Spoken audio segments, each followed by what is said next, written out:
El gobierno republicano adopta medidas para regularizar la administración del Estado, gravemente afectada por la sublevación militar.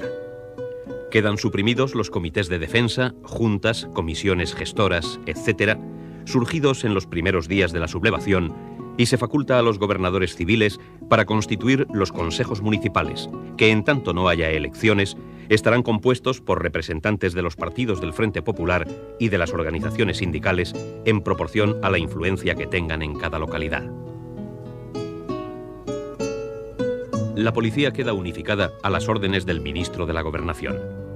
Con estas medidas, el gobierno aspira a anular la actuación de las patrullas de control y comités de salud pública que vienen usurpando desde el 18 de julio las funciones de seguridad y orden público.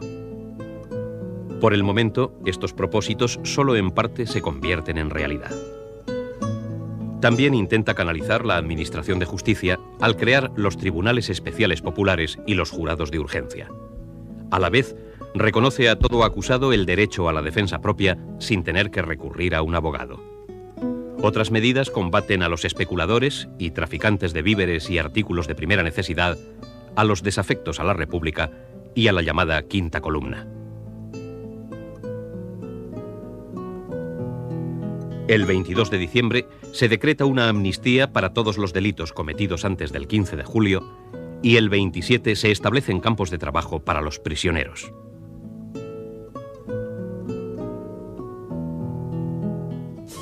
En la zona republicana se produce un cambio significativo en la correlación de fuerzas políticas.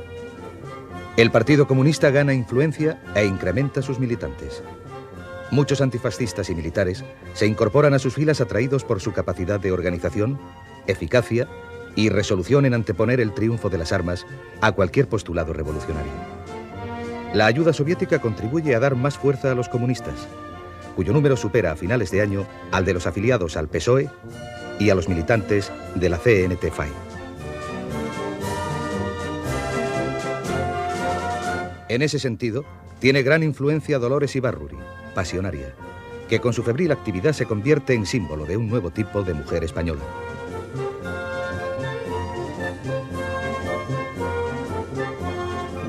Mientras tanto, en el Madrid en guerra actúa la Junta de Defensa presidida por el general Miaja. La ciudad se halla semicercada. La bate la artillería y es atacada repetidamente por la aviación.